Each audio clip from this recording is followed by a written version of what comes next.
Hi everyone, Richard here at Calvin Wazoo, bringing you another video. Things are a little bit different. I am using a new camera setup, which I hope will be better than what I had been using before.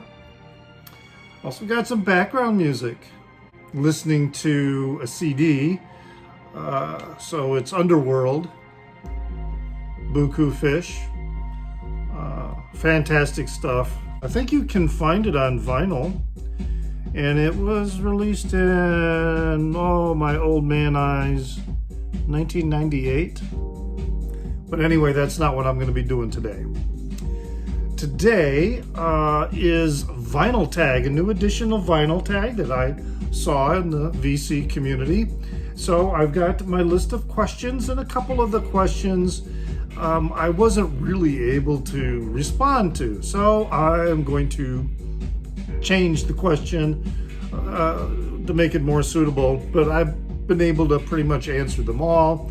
And the questions will be listed in the Down Under, so you can also refer to them. And hey, if you're doing your own vlog in the VC, then you may want to do this yourself. So the first question is, what was the first VC video that you ever watched? So first video from the vinyl community. And wow, I had to do some digging on that one. I didn't start doing my videos, I think, until, it's been the last couple of months, I think. I'd have to look up the date that I did my first vinyl community type video. But I started watching them a lot earlier because I was working on my collection, and I wanted some ideas for other bands to listen to, and also wanted to kind of see what the other folks were doing with their vlogs, because I was starting to have the idea about trying to do something like this. And the best as I can tell, going back through my history, it's Dylan at Noble Records. He's the first video of the VC community that I saw. The video's title was I Just Bought a Huge Collection, and I'll have a link to that video in the Down Under. And he's been a great vlogger for me in terms of looking at his collection, what he says about, particularly about psychedelic rock, and some more classic blues rock styles of music. Really good recommendations I got from here. Question 2 is, what are the other VC channels, VC vinyl community channels, that originally the question was that need viewers? Well, I don't know very many other, or I don't think I know any new vloggers at all. I mean, I'm new, but the ones that I have followed or continued to watch, because they give me value. I really enjoy not only the information that they provide, but also their personality and the way they present the information. So I am mostly watching Dylan at Noble Records. I already mentioned him, but then I also watch Norman Masloff. He has really great videos. He also does some collaborations with other vloggers in the VC community. Then there's Derek Vaughn. I really like his videos. He's out in I think it's Lincoln, Nebraska, and he does one when first thing in the morning. He's often having his coffee, but just amazing information about the music that he listens to and the albums that he's talking about. But he also talks a lot about social issues, current social issues, in a very upfront manner, and I like that. I can see where some people might be taken aback by his style, but I appreciate it. I really like it. Then there's Steve Carlson. I think his channel is called the vinyl community is Steve Carlson.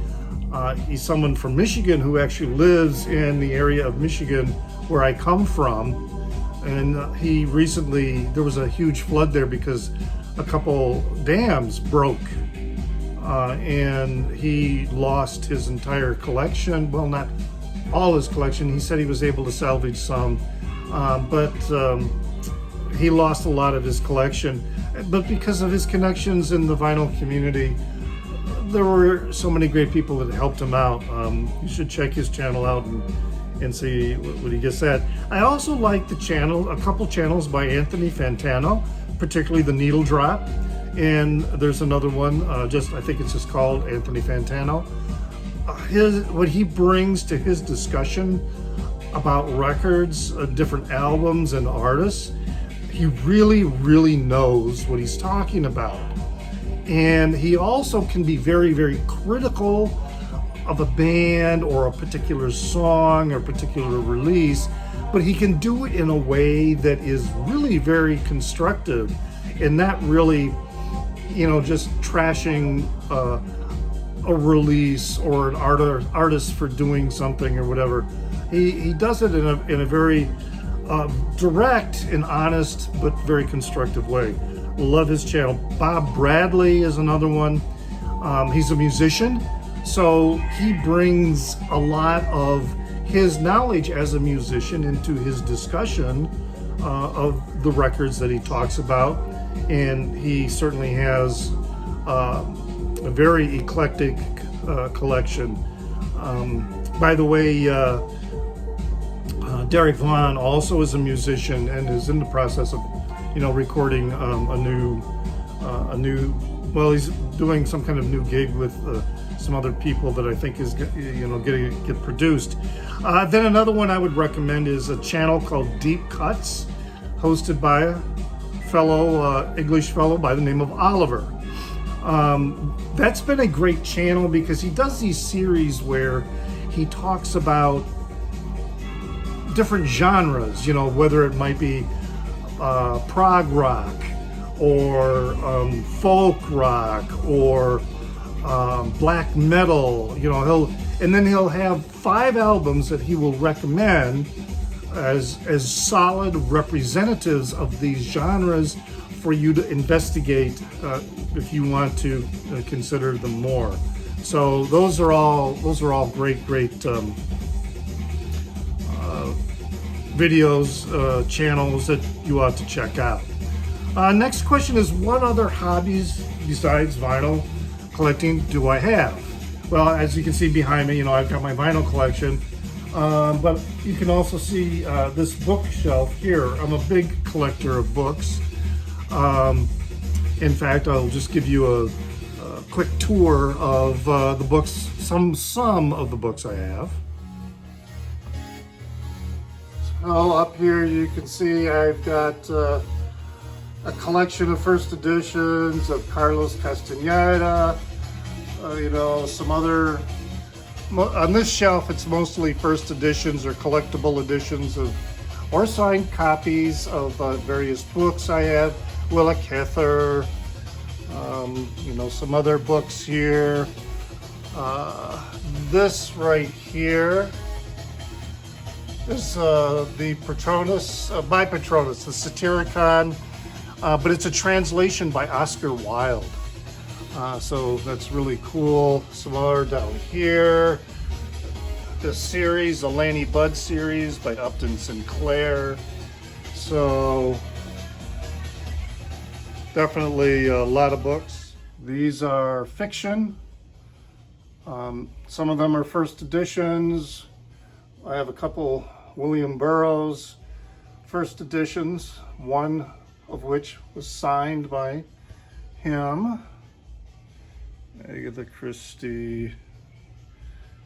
A lot of other books. Those are just lounge chairs. So these are just all some fiction books. All right, so next question is, why did I start collecting? Well, primary reason I'm collecting now is because I used to have, not a huge record collection, but I had a pretty good sized record collection many years ago that I, began collecting when I was like probably 12 or 13. Just buying albums that I really liked, and it kept growing and growing and growing. And as I got older and moving around, going to college, and it was quite a chore because I never lived in one place for very long. I think like the most for a while that I lived at one address would be like 5 years. And that was like a long time. Sometimes it was just a year or 2 years. And in the 90s, it got to a point where, gosh, it's just a lot of work lugging these records around. And then, CDs were coming out, so I traded everything in for CDs. Big mistake, because I had a lot of really hard to find original copies, because I bought them when they came out, particularly with some of my Frank Zappa albums. But anyway, so now I collect mostly because, one, I started again so that I could get all the albums that I used to have, and then I just continue to collect because I love the medium, and I also just love music, all different types of music. And while I have albums that I probably don't listen to often, maybe I've only listened to them like 2 times, 3 times, but just knowing I have it means anytime I want to listen to it, I can. So yeah, that's why I do like collecting. The next question is, do I play an instrument? Well, as a kid, around 6 or 7 years old, I took piano lessons, like a lot of people. But then as I got into like 4th grade, I decided I wanted to play the saxophone. And that was the instrument that I pursued all the way through high school.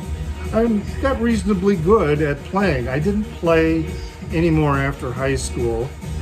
And then like in my mid-20s, I kind of was like, man, I want to maybe rent a saxophone, because they're not cheap, even beat up used ones, and beat up used ones, don't always play very well. So I went ahead and rented a saxophone, a tenor sax. I mean, I played alto, tenor, and baritone sax. I like the tenor sax, and so I rented that, and I got myself a scale book and practiced just doing scales. And then I started practicing listening. I'd put a CD on, and then I would try and play along with it, playing by ear. And I discovered that I could actually do that pretty well. But then, I didn't have a whole lot of income coming in, and, renting a saxophone and moving around a lot again. It's just one of those things that I kind of jettisoned. Then I picked up guitar. I bought a guitar, and I learned guitar. Not very good. I never got proficient at it, but I learned enough about different chords or whatever that I actually started to dabble in songwriting. And I did. I wrote a few songs. Of course, never, got anybody to play them or whatever. Somewhere in a box, I still have the lyrics written down and the chords, that would go with it. Because for a while, I really had this idea that would be fun to maybe sing with a band, not necessarily play an instrument, be a singer, and if not even the singer, I could be, the songwriter or whatever, My voice was probably better at singing in my 20s and 30s. Now my vocal cords are like really tight because I don't exercise them or whatever. My voice cracks and squeaks. So my voice range is really narrow now. So that's kind of a dream that has passed. The next question is, have I ever worked in a record store? No. So what I have done is I've changed this to be, how do I shop when I go into a record store?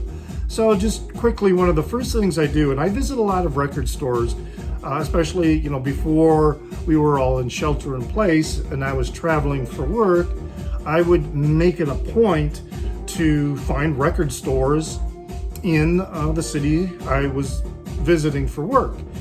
And so my routine is when I walk into the record store, I look for their bin of their new stuff, the new acquisitions that they have, that they haven't quite, sorted out into with the rest of the population, so to speak, of what they have available. So I always go through that first. And then the next step, depending on the store, I may just kind of browse generally, but I always have on my phone, I always have lists of records that I'm looking for, titles and artists. So I go through my list, and then I will go to look for them in the store. So that's kind of how I go through that. And it's interesting because in different cities, they'll have certain segments of or genres that, because of that location, that they're going to have a lot of that you may not find in a store in another city or another state. So that's kind of how I go about that. All right, so what was one of my last purchases? I've been buying a lot of records recently. So I just picked one. I mentioned it in an earlier video. White Stripes, the eponymous debut of them. These guys, husband and wife team, it's just guitar and drums, kind of like the Black Keys, but and it's the same style of music. It's really dirty hardcore blues. And dirty, what I mean by that is not pornographic or anything like that, but the recording is what we call dirty. It's real rough. It's probably one take. Both the instrument and singing are being recorded at the same time, a live recording. Very little mixing, and I really like that style of recording, especially with a blues album like this. All right, a great album with a bad cover. Blind Faith, this is a great album. It really, truly is a great album. It's a bad cover. I mean, you can argue in my opinion, you can argue all you want that there's, an artistic quality to this cover.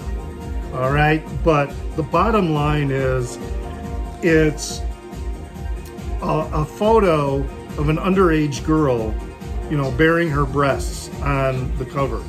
That might have been a cool thing to do, or maybe people just didn't think about that much, in the 1960s.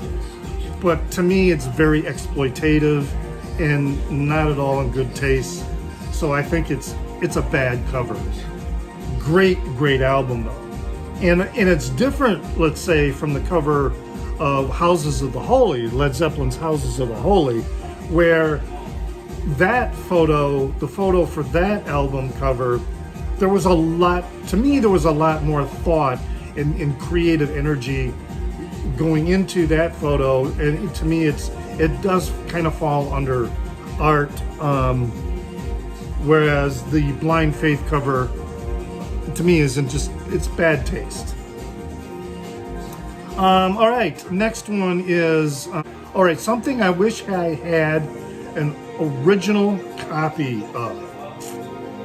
I put a few down. I mean, I wish I had an original copy, of this Toad the Wet Sprocket.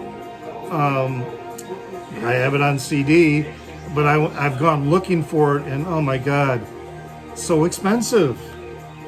And same thing, Sun Kill Moon, Benji, really expensive.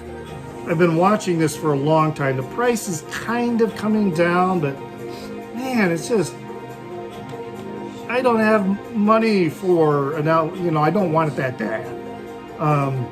This one too, this album is not that old. Johnny Flynn, Alarum, but apparently there's only been like one time it was released. So again, the album is really expensive. They need to do a reissue. I would love to have this on vinyl, but seriously, $200 some odd for this, it's way too much. So, and then also John Prine. I mean, some of the OG copies of like John Prine's first album and his second album were already kind of pricey, but then when he died, the prices just went up. I mean, God, sometimes capitalism really sucks. So I keep looking and looking and looking for decent copies, but for his debut album, for John Prine's debut album, in just good condition. All right, so we're talking about an album with scratches. It's playable, but it's got a lot of noise. They still want $50, $60 for it. It's just. So I do wish I had an OG copy of these, but man. All right, a female artist I want to showcase, so to speak. Michelle Schacht. Punk folk rock, I guess you could call it. Great stuff, and this was one of the. This is the first album that I had heard of hers. I had it on CD originally. Short, Sharp, Shocked. Really nice melodic folk, Texas folk, and a little more on the countryside. But I do really, really like her music. You should check out. She's got a few really good albums that are out there, so please check her out. Then the next one is an Earworm record or song. And I tell you, the most recent Earworm song for me is going to be Interstellar Overdrive by Pink Floyd. I mean, it's an incredible song. I listen to it a lot. And there are a lot of times when I wake up in the morning, the first song that pops into my head is going to be that riff. That opening riff. So this is a pretty nice unofficial release on white vinyl here. It's an EP. So on one side is Interstellar Overdrive, and then on side 2 is a Rick Wright composition. It's a Nick Mason composition. Sorry, Nick's Boogie. Which you would think would be very percussion-centric, but again, Syd Barrett's guitar playing on that cut is just as incredible as Interstellar Overdrive. But yeah, sometimes I just can't get that song out of my head. It's like on a loop. Best posthumous release. I'm gonna go with this John Coltrane that came out, I think it was last year. So this is the Lost album, and it's studio takes. Some of the songs, I mean, they don't have titles, just take numbers. Untitled Original 11386, take 1. So there's a lot of repetition in that the same compositions are going to be played, over and over in their different takes, etc. But if you really are into Coltrane, this is a really good release. I like it, and it is a solid posthumous release of his material from 60 years ago. All right, next one is an underrated record. Led Zeppelin 3. This is my favorite Led Zeppelin. I mean, they're all great albums. But, a lot of people are going to say, Led Zeppelin 2, and then some people will say, and then Physical Graffiti is, right up there. Yeah, they're all really good, solid albums. But this is my favorite. This one is something to me that showed how, Plant and Page could really come, and the entire band could really move forward with their own style and voice and original material.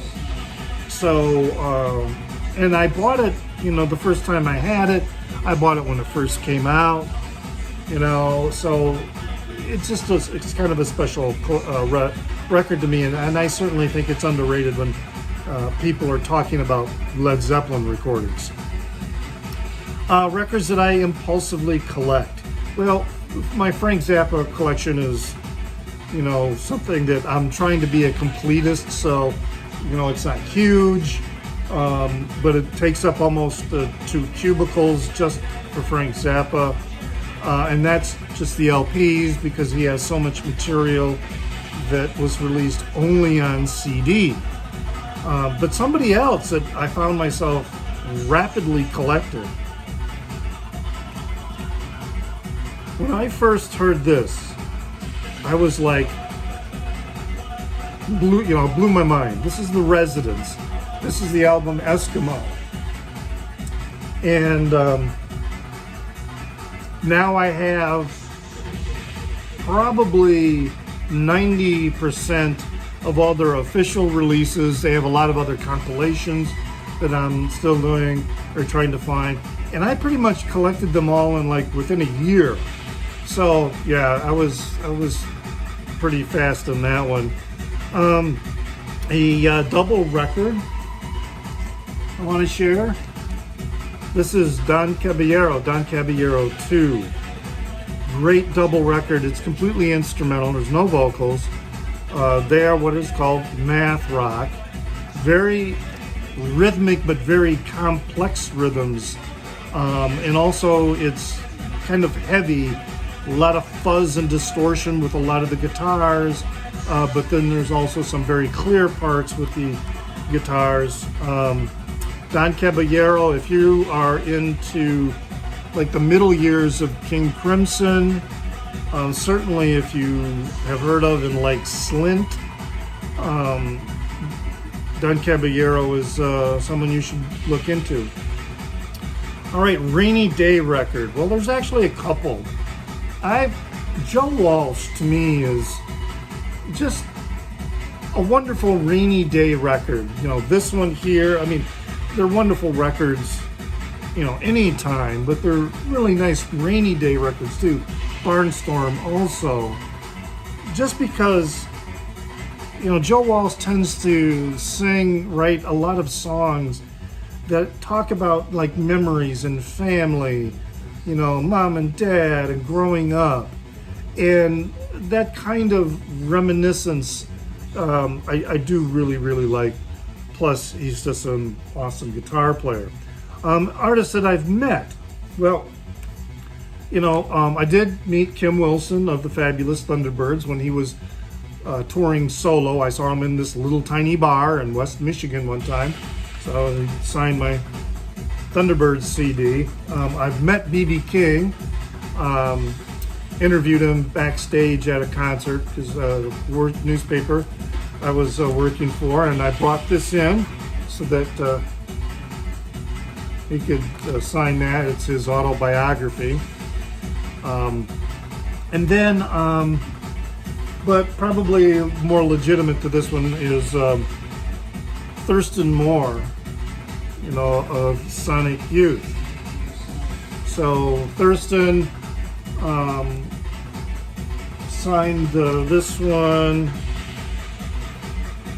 and this one also.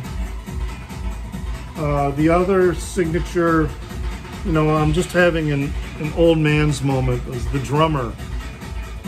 His name escapes me every single frickin' time, and here Thurston Moore down there. So yeah, I gotta, to do this right, I've got to see if I can find his name. Shit, of course. Can't remember. Anyway, and that's really bad of me that I don't remember his name. And the way he signs his name, there's no way I could read that signature. But anyway, I did meet also Ray White and Ike Willis and Napoleon Murphy Brock, who played with Frank Zappa. I got their signatures too in the Frank Zappa book that I have. because I went to saw them in a bar when they were playing with Project Object. Moving on, almost done here, is record with sentimental value. This was kind of a tough one for me to figure out because, again, I had to restart my entire collection, so I don't have anything that I've had, from the beginning. But I did end up picking this one, the Mothers of Invention Burnt Weenie Sandwich. And I got an OG copy of that. I just remember, like, when I was, I must have been 13, 14 years old at the time, listening to this, and it just was my favorite album. And it was so soothing, and the music was so calming and so interesting. I just really, really, really, really love that, and still do. It remains among my top 5 Frank Zappa albums. Then we got an album turning 20. In other words, this would have been an album that was released in the year 2000. I don't have any. I got a couple that were released in 2000 that are on CD. So I changed this question a little bit to, all right, an album I have with a musician who died in 2000. Because, a lot of musicians in my generation, they're all passing on.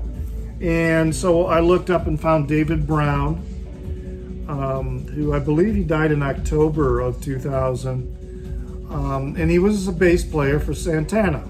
So I got my Santana debut record out for that. So, and then at the end here is a trilogy of albums. So for my trilogy, I think this is probably one of the most solid trilogy, releases of 3 albums, one after the other, that exist out there. I mean, there are others, but this is a great lineup. And we'd start off with David Bowie, Hunky Dory. I mean, great song, Oh You Pretty Things, Life on Mars, Andy Warhol, Song for Bob Dylan. These are all just really, really solid songs. And then not right after, but his next release, the rise and fall of Ziggy Stardust and the Spiders from Mars. An incredible album with a relatively strong theme throughout that you might think would be sounding dated, but man, it just really holds up very well today. And then the third one in the trilogy is Aladdin Sane, which is my favorite Bowie album. Just solid rock and roll. Mick Ronson just really kills it on this. Love this album. So that's my trilogy. So there you go. That's my edition of Vinyl Tag. Kind of long. I was part of the reason why I was playing the Underworld in the background was that if I couldn't finish this before this was over, I'm in trouble. So anyway, I'll have the list of questions, down in the Down Under, and I will also have the names of the vloggers that I was talking about, so you can also look them up. So leave your comments, what did you think of my particular edition of Vinyl Tag? Please share and like the video. And as always, I want you to remember, you got to enjoy your music.